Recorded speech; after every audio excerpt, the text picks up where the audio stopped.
السلام علیکم ورحمۃ اللہ وبرکاتہ۔ الحمد للہ رب العالمین، الصلاۃ والسلام علی سید المرسلین وعلی آلہ واصحابہ اجمعین، اما بعد۔ رب اشرح لی صدری ویسر لی امری واحلل عقدۃ من لسانی یفقہوا قولی۔ رب زدنی علما، رب زدنی علما، رب زدنی علما، آمین یا رب العالمین۔ تمام تر تعریف، حمد، ثنا، کبریائی، بڑائی، بزرگی اللہ رب العزت کے لیے لائق اور زیبا ہے، جو ساری کائنات کا ایک و تنہا خالق، مالک، مدبر اور منتظم ہے۔ درود و سلام ہو انبیاء اکرام پر، خصوصاً نبی مکرم رحمۃ للعالمین امام الانبیاء محمد صلی اللہ علیہ وسلم پر، جنہیں انس اور جن کی رشد ہدایت کے لیے مبعوث فرمایا گیا۔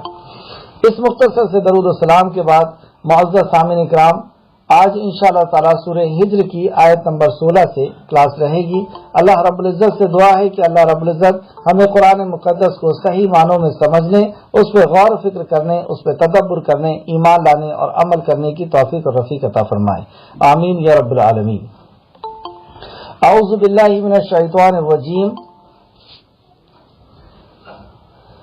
آیت نمبر 16، اور یقیناً ہم نے آسمان میں ستارے بنائے اور اسے ناظرین کے لیے زینت دی۔ آسمان میں ستارے کو جس طریقے سے اللہ رب العزت نے سجایا ہے، اس کے ذریعے سے آسمان کو اللہ نے زینت دی، ایک وجہ یہ بتائی۔ دوسرا، اور ہم نے انہیں ہر شیطان مردود سے محفوظ رکھا، کہ شیطان آسمان میں جا کر کے کہیں کنارے میں جا کر کے بیٹھ کر کے اور ایک فرشتوں سے دوسرے فرشتوں کی باتوں کو نہ سن سکیں، جو کل ہم نے کلاس میں پڑھا تھا۔ مگر جو چوری چھپے سنتے، جو بھی شیاطین دو فرشتوں کی بات چوری چھپے سنتے ہیں، تو چمکتا شہاب کیا ہے؟ یہ دہکتا ہوا شعلہ اس کا پیچھا کرتا ہے۔ تو گویا کہ اس سے آسمان کی حفاظت کے لیے بھی اللہ رب العزت نے ستاروں کو بنایا ہے، اور ایک تو ستاروں کو زینت کے لیے بنایا ہے۔ اس کے علاوہ کسی اور مقصد سے اگر ستاروں کے وجود کو سمجھا جائے تو وہ کیسا جرم ہے اور کیسا گناہ ہے، اس کو ابھی ہم سمجھیں گے۔ سب سے پہلے یہ دیکھیں کہ ستاروں کی پیدائش کا مقصد، امام بخاری نے اپنی صحیح میں حضرت قتادہ رضی اللہ عنہ کا یہ قول نقل کیا ہے کہ اللہ تعالیٰ نے ستاروں کو تین چیزوں یعنی مقصد کے لیے بنایا ہے۔ ستاروں کو تین مقصد کے لیے بنایا ہے۔ پہلا، آسمان کی زینت کے لیے بنایا ہے۔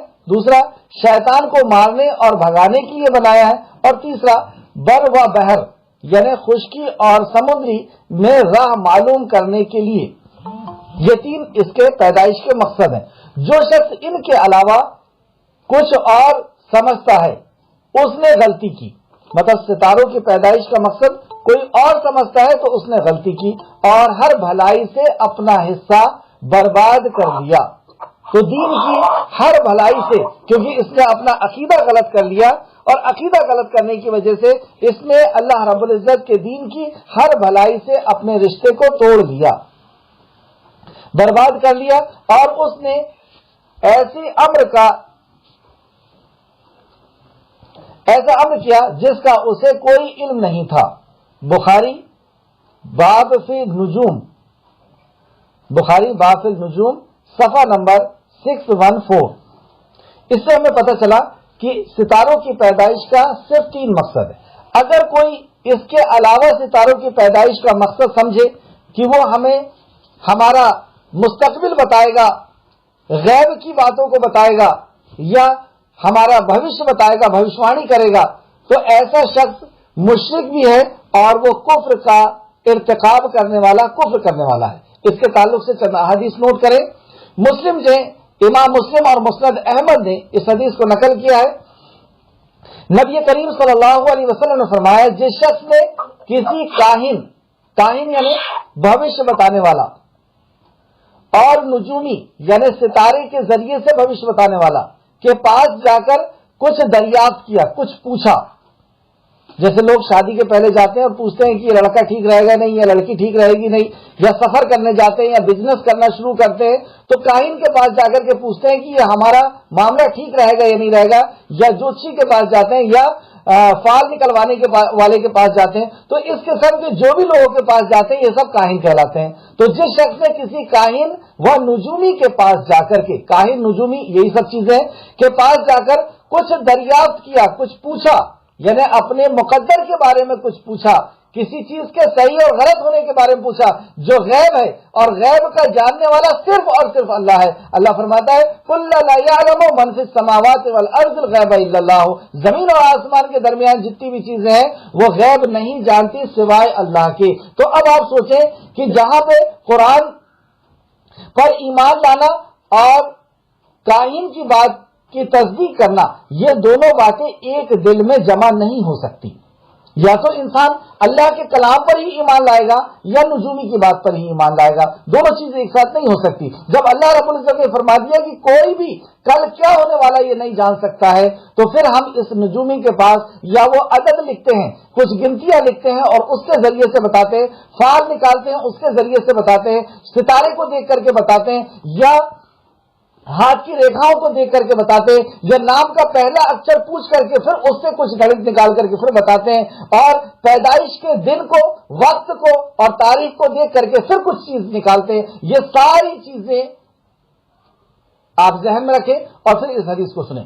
نبی کریم صلی اللہ علیہ وسلم نے فرمایا جس شخص نے کسی کاہن اور نجومی کے پاس جا کر کچھ دریافت کیا، کچھ پوچھا، اور پھر اس کی کہی ہوئی بات اور اس کی کہی ہوئی کسی بات کی تصدیق کی، یعنی اس کو سچا سمجھا یا اس کو مان لیا، تو 40 روز تک اس کی نماز قبول نہیں ہوگی. مسلم شریف حدیث نمبر 2240، مسند احمد جلد نمبر 4 اور حدیث نمبر 68، جلد نمبر 5 اور حدیث نمبر 380، کتاب التوحید باب نمبر 26. دوسرا اور دیکھیں حدیث، نبی کریم صلی اللہ علیہ وسلم، حضرت ابو ہریرہ رضی اللہ عنہ نے نبی کریم صلی اللہ علیہ وسلم سے روایت کرتے ہوئے فرمایا کہ آپ صلی اللہ علیہ وسلم نے فرمایا جو شخص کسی نجومی کے پاس جائے، نجومی یہی ساری چیزیں جاننے کا دعویٰ کرنے والا، اور اس کی باتوں کی تصدیق کرے تو اس نے اس دین کے ساتھ کفر کیا جو محمد صلی اللہ علیہ وسلم پر اتارا گیا. اللہ اکبر، مطلب نبی کی اوپر جو دین اتارا گیا اس کا اس نے انکار کیا. کفر کرنا یعنی انکار کیا، یعنی دائرے اسلام سے. اللہ اکبر، اتنا سنگین جرم ہے کہ اگر، کیونکہ یہ صفت ہے اللہ کی کہ غیب کا جاننے والا وہ ہے، ہم نے غیب کا جاننے والا روڈ پہ بیٹھے ہوئے ایک شخص کو سمجھ لیا جو کبھی طوطے کے ساتھ لے کر کے بیٹھا رہتا ہے اور وہ کچھ چیز نکال کر کے لاتا ہے، پھر وہ بتا دیتا ہے اور اس کو وہ پڑھ کر کے وہ آپ کی قسمت بتاتا ہے. کبھی وہ ہاتھ کو دیکھ کر کے بتاتا ہے، کبھی وہ آپ کے نام کو دیکھ کر کے بتاتا ہے، کبھی آپ کی پیدائش کے دن اور وقت کو دیکھ کر کے بتاتا ہے، کبھی کسی چیز، اور کبھی ستاروں کو دیکھ کر کے وہ بتاتا ہے کہ تمہاری فلاں راسی ہے اور پھر اس سے ہے. تو اس نے کیا کیا؟ نبی مکرم کے اوپر جو دین نازل ہوا اس کا اس نے انکار کیا. ابو داؤد حدیث نمبر، ابو داؤد شریف حدیث نمبر 3904، مسند احمد جلد نمبر 2 صفحہ حدیث نمبر 408، 429، 476، 3 جگہ مسند احمد میں جلد نمبر 2 حدیث نمبر 408، 429 اور تیسرا 476. ایک اور حدیث دیکھیں، نبی کریم صلی اللہ علیہ وسلم نے فرمایا جس شخص نے کسی نجومی یا کاہن کے پاس جا کر اس کی کہی ہوئی بات کی تصدیق کی اس نے اس دین کے ساتھ کفر کیا جو محمد صلی اللہ علیہ وسلم پر اتارا گیا. استغفر اللہ. مسند احمد جلد نمبر 2 حدیث نمبر 429، مستدرک حاکم جلد نمبر 1 حدیث نمبر 8. کیا پتہ چلا اس سے؟ کہ ان سب کے پاس جانا گویا کہ اسلام سے اپنے آپ کو خالی کر لینا ہے. آپ دیکھیں اندھ وشواس کا اسلام کے اندر اس کی کوئی گنجائش نہیں. ایک اور حدیث دیکھیں جو ستارے کے اوپر ہی خاص ہے، امام مسلم نے اس کو روایت کیا ہے اور بخاری نے بھی روایت کیا ہے. رسول کریم صلی اللہ علیہ وسلم حدیبیہ کے مقام پر ایک ایسی رات میں ہمیں صبح، ہم نے ایسی رات کو ہم نے صبح کی اور نماز پڑھی، مطلب رات میں ہم کہیں علاقے میں، کسی علاقے میں حدیبیہ سے لوٹتے وقت رات میں رک گئے اور جب صبح کی تو صبح کی نماز پڑھی جس میں بارش ہوئی تھی، اور اس رات میں کیا ہوا تھا؟ بارش ہوئی تھی، اور صبح اٹھ کر کے سب لوگوں نے نماز پڑھی، نبی مکرم نے نماز پڑھائی۔ جب آپ صلی اللہ علیہ وسلم نے سلام پھیرا یعنی نماز ختم ہوئی تو لوگوں کی طرف متوجہ ہوئے، یعنی لوگوں کی طرف دیکھا، لوگوں کی طرف اپنے رخ انور کو کیا اور فرمانے لگے کیا تم جانتے ہو کہ اللہ تعالیٰ نے کیا ارشاد فرمایا؟ صحابہ نے کہا اللہ اور اس کا رسول ہی بہتر جانتا ہے۔ یہ انداز گفتگو کا یہ یادداشت کے لیے بہت کام آتا ہے۔ آپ کس انداز میں پوچھ رہے ہیں؟ کیا تم جانتے ہو کہ اللہ تعالیٰ نے کیا ارشاد فرمایا، تاکہ اس کے اوپر آدمی توجہ دے، غور کرے کہ کچھ خاص بات ہونے والی۔ صحابہ نے کہا اللہ اور اس کا رسول ہی بہتر جانتا ہے۔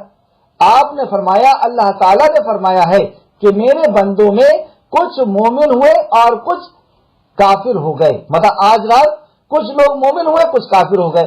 یہ قرآن کی آیت ہے کیا؟ حدیث ہے۔ یہ حدیث قدسی کہلاتی ہے کہ جس کے راوی اللہ کے نبی ہے اور بیان اللہ کا کیا جا رہا ہے۔ تو اللہ رب العزت فرماتا ہے کہ آج رات میرے بندوں میں سے کچھ بندے مومن رہے اور کچھ کافر ہو گئے۔ تو کیوں کافر ہو گئے اور کیوں مومن بن گئے؟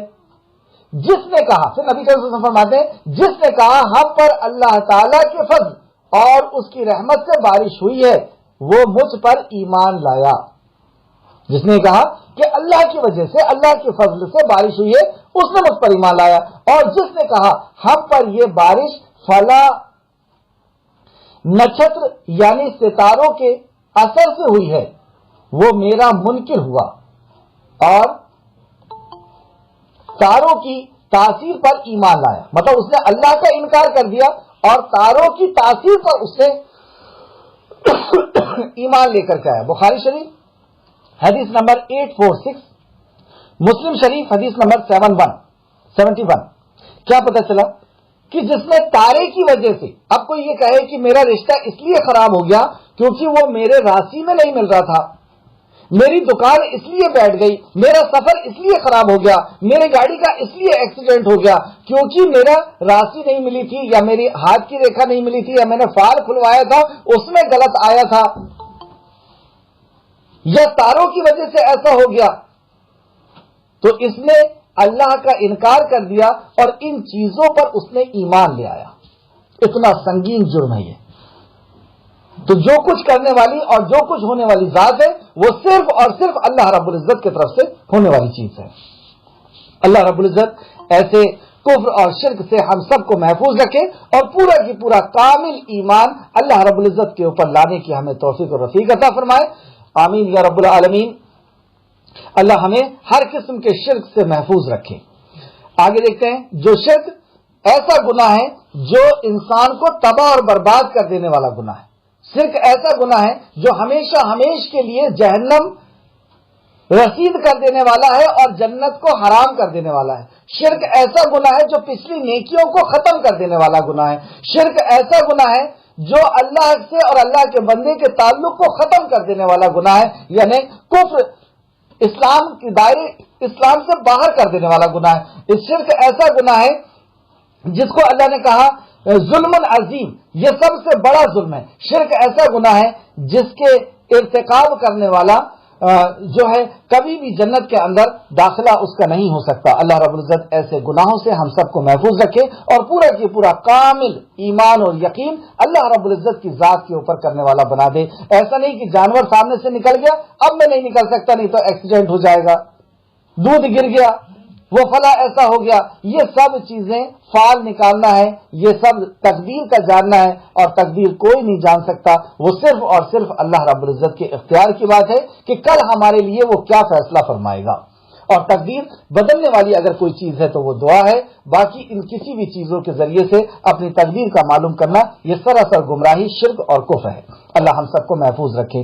آگے دیکھتے ہیں، یہاں سے بات اس لیے نکلی کہ ستاروں کی پیدائش کا مقصد یہاں پر اللہ رب العزت نے بتا دیا اور ہم نے آیت نمبر 19 اور ہم نے زمین پھیلا دی.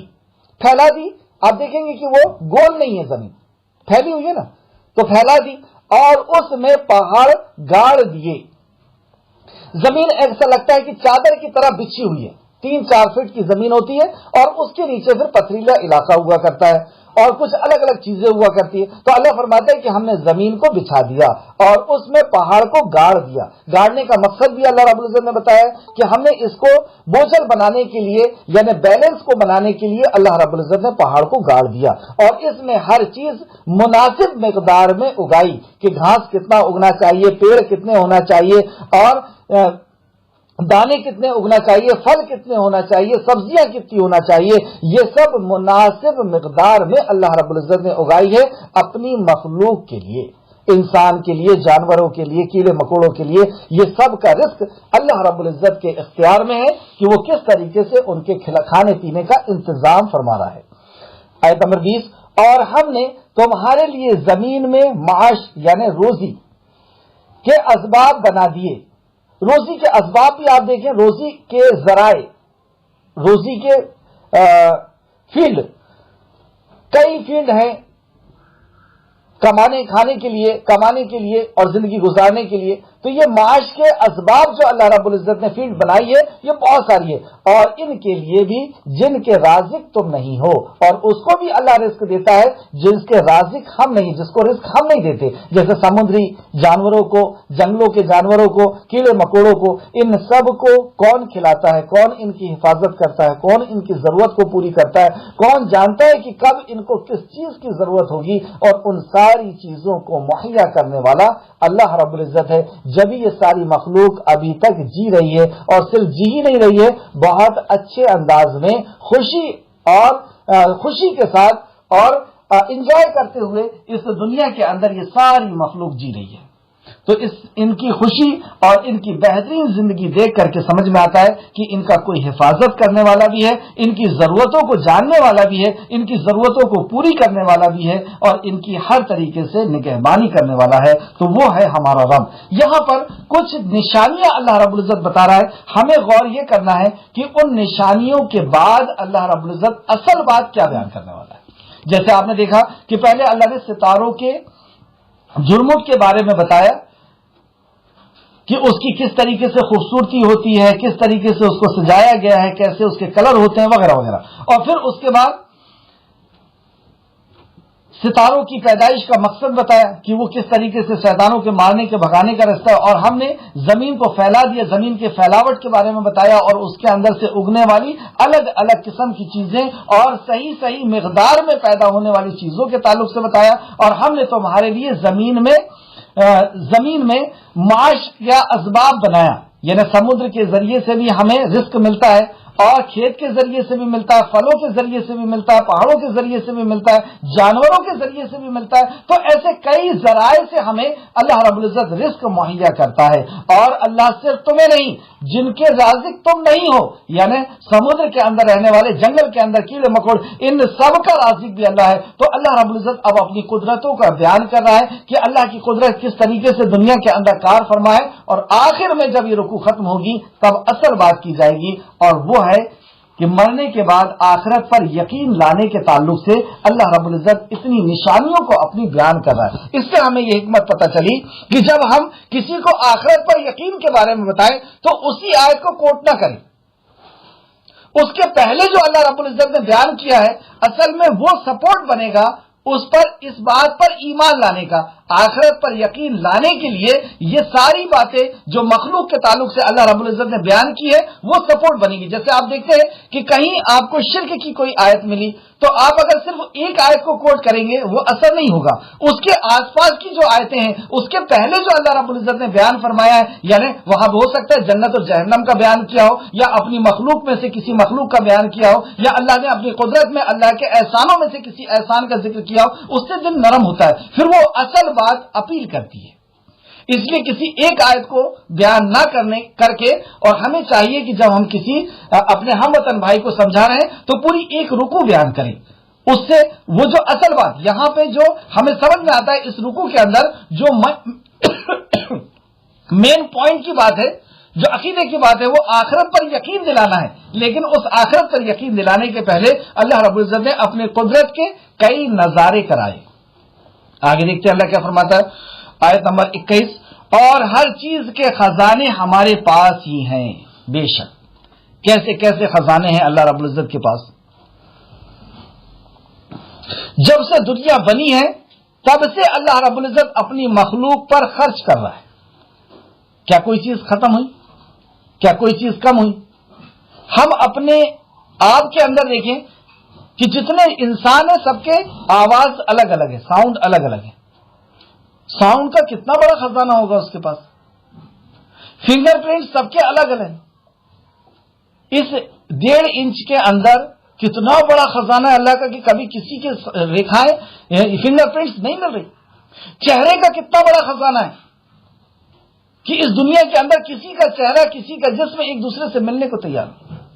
اللہ اکبر۔ تو یہ سارے خزانے اور رزق کے خزانے، کھانے پینے کی چیزوں کے خزانے، یہ سارے کے سارے ہمارے خالق اور مالک کے پاس ہیں۔ اس میں ایک ہم کو تسلی محسوس ہوتی ہے کہ ہم کیوں پریشان ہیں؟ جو ہمارا رحمان اور رحیم رب ہے، جو رازق ہے، جو خالق ہے، جو مالک ہے، جو مدبر ہے، جو غفور ہے، جو رحیم ہے، اس کے پاس ہے خزانہ۔ ہمارے دشمنوں کے پاس تھوڑی دیا اللہ نے خزانہ،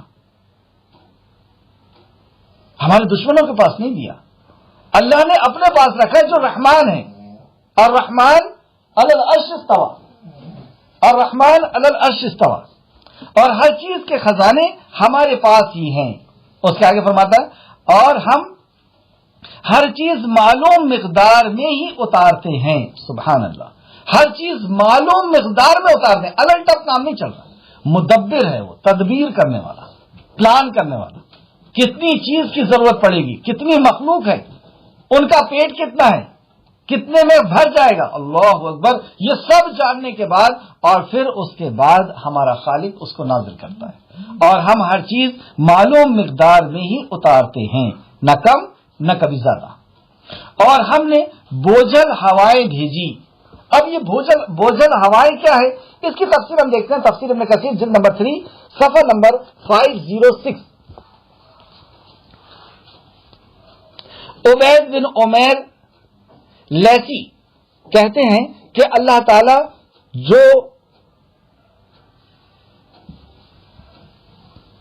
جو خوشخبری دینے والی ہواؤں کو بھیجتا ہے، اس کے تعلق سے فرماتے ہیں اللہ تعالی خوشخبری دینے والی ہواؤں کو بھیجتا ہے تو وہ زمین میں جھاڑ دیتی ہے، زمین کو جھاڑ دیتی ہے۔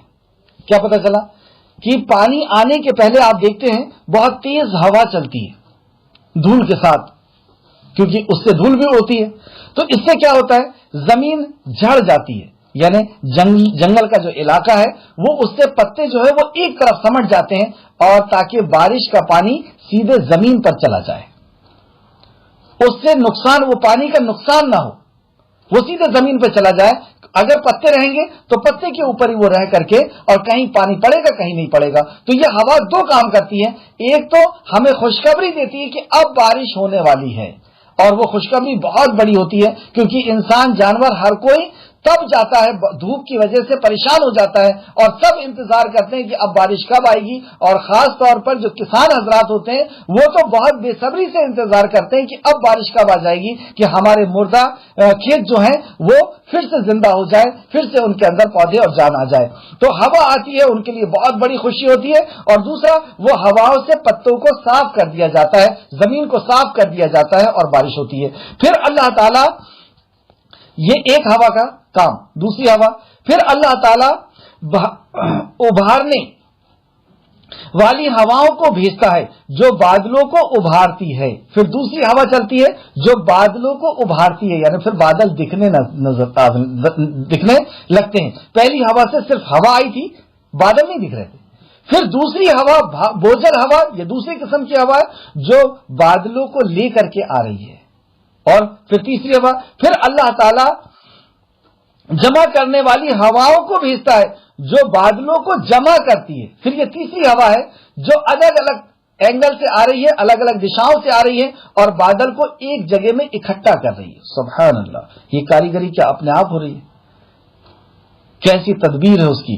پھر اللہ تعالی بار آور کرنے والی ہواؤں کو بھیجتا ہے جو درختوں کو بار آور کرتی ہے، یعنی بادل پانی سے بھر دیتی ہے. پھر ایک ہوا آتی ہے جو بادل ہیں جو برف میں یا کسی دوسری شکل کے اندر ہے، اب وہ اس کو بارش کے قطرات کے اندر بدل رہی ہے اور پھر وہ پانی جو ہے زمین میں گر رہا ہے اور پیڑ اور پودوں کو سیراب کر رہا ہے، اس کو مطلب بھر دے رہا ہے، برابر کر دے رہا ہے. پھر انہوں نے اس آیت کریمہ کی تلاوت فرمائی اور ہم ہی بوجھل ہواؤں کو بھیجتے ہیں. یہ ہے اللہ رب العزت کا ایک سسٹم جو تھوڑا سا میں نے آپ کے سامنے رکھا. اگر ہم اس پہ ہی غور کریں تو یہ ایک قدرت اللہ رب العزت کی کہ بارش کا برسنا یا بارش کا اکٹھا ہونا، ہوا کا اس زمین سے یا سمندری علاقے سے پانی کو لے کر کے جانا، واسپ بنا کر کے اور اسے اسٹور کرنا اور پھر اس کو نازل کرنا، یہ ساری چیز پہ ہی اگر ہم غور کریں تو ہمیں یقین آ جائے گا کہ یہ اپنے آپ نہیں ہوتا. کھارے پانی کو وہ لے کر کے جاتا ہے. سمندری علاقہ زیادہ ہے زمین کے اندر، 70% ہماری زمین جو ہے تقریباً پانی میں ڈوبی ہوئی ہے اور زیادہ پانی کھارا ہے. کھارا پانی اوپر جا رہا ہے لیکن ہمارا رب اسے میٹھا کر کے پہنچاتا. اللہ فرماتا ہے سورہ واقعہ آیت نمبر 68 اور 69 بھی دیکھیں گے. بھلا دیکھو تو، اللہ فرماتا ہے بھلا دیکھو تو جو پانی تم پیتے ہو کیا تم نے اس کو بادل سے نازل کیا ہے یا ہم نازل کرنے والے ہیں؟ سوال ہی. جو پانی تم پیتے ہو کتنی بڑی نعمت ہے. ایک دن پانی کے بغیر جی کر کے دیکھیں. صبح اٹھتے سے ہر چیز کے لیے ہمیں پانی کی ضرورت پڑتی ہے. اپنا ہاتھ دھونا ہے، منہ دھونا ہے، فریش ہونا ہے، پھر پانی پینا. تو یہ کیا تم نازل کرتے ہو بادلوں سے یا ہم نازل کرتے ہیں؟ اگر ہم چاہیں تو اسے کھارا کر دیں.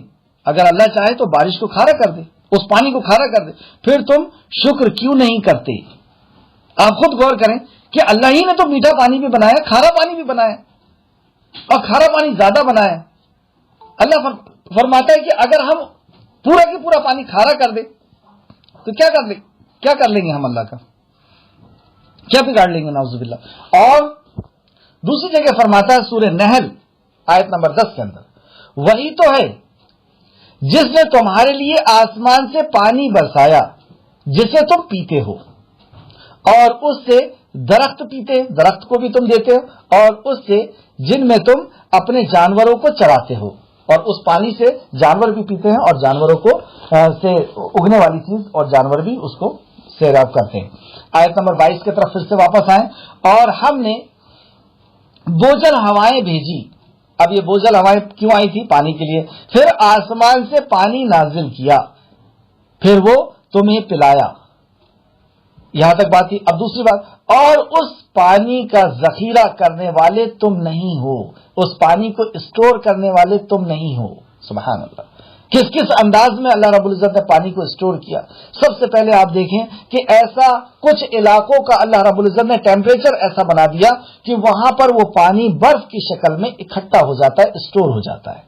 پھر ایک خاص وقت میں جب پانی کی ضرورت ہوتی ہے تو اللہ رب العزت وہاں کے ٹیمپریچر کو سورج کے ذریعے سے بدلتا ہے اور وہ برف پانی کی شکل میں گھل کر کے اور پھر ندی اور نہریں جاری ہوتی ہے، ندیاں جاری ہوتی ہے اور اس علاقوں میں پہنچتا ہے جہاں پر اس کی ضرورت ہوتی ہے. وہاں کے لوگ بھی اس پانی سے فائدہ اٹھاتے ہیں اور دور دراز کے لوگ جہاں وہ پانی جاتا ہے وہاں سے فائدہ اٹھاتے ہیں.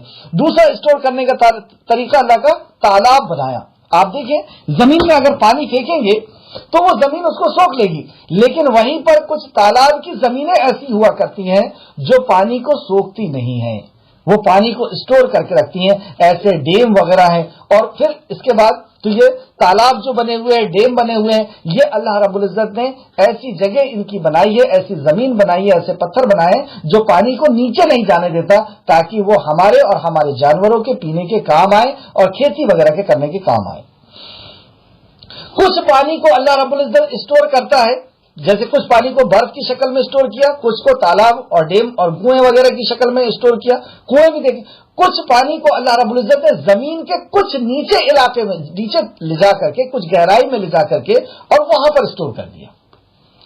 اب جب ہم کنواں کھودتے ہیں یا بور کرتے ہیں تو وہاں پر وہ پانی کی نس یا پائپ، نس کہنا چاہیے، یہ پائپ اس کو ہم سمجھنے کے اعتبار سے کہہ رہے ہیں، تو وہ ایک نہریں اندر ہی اندر چل رہی ہے اور اس میں وہ پانی جا کر کے لگتا ہے، ہمارا بور لگتا ہے یا کنویں کا لگتا ہے اور وہاں سے پانی نکل جاتا ہے.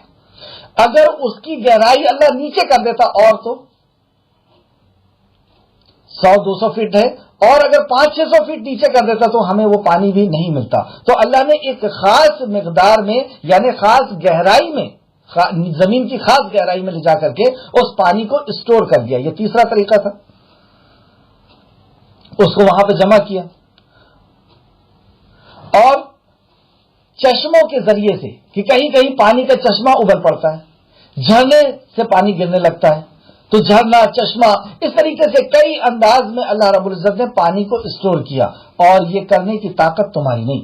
دوسری جگہ بھی اللہ فرماتا ہے، سورہ ملک وغیرہ میں بھی، اور بھی دوسری جگہ اللہ فرماتا ہے کہ صبح ہوتے ہی تمہارا پانی سوکھ جائے، یعنی زمین نیچے لے جا لے اس پانی کو، تو کون ہے جو تم کو پانی لا کر کے دے گا؟ اس اللہ سے منہ موڑ کر کے اور اس کو جاننے اور اس کی عبادت اور اس کو سمجھنے سے تم منہ پھیرتے ہو. کون ہے جو تم کو وہ پانی لا کر کے دے گا؟ تو یہ بہت بڑی نعمت ہے جس کا پورا سسٹم اللہ رب العزت نے یہاں بیان فرمایا کہ وہ کس طریقے سے اس کو دوسری جگہ اگر ہم ملائیں تو پورا سسٹم بنتا ہے کس طریقے سے اللہ رب العزت نے یہ قیمتی نعمت ہمیں بغیر ٹیکس کے، بغیر کچھ خرچ کیے یا اپلیکیشن لگائے، بغیر کوئی محنت کیے ہمیں اتنی عظیم نعمت اللہ رب العزت نے عطا کی. اب وہی رب کہتا ہے کہ میری فرما برداری کر لو، اس سے بہتر پانی پلاؤں گا، جو حوض کوثر کا پانی ہوگا، جو جنت کا پانی ہوگا. ایک بار اس نے یہ نعمت دے کر کے دکھا دی.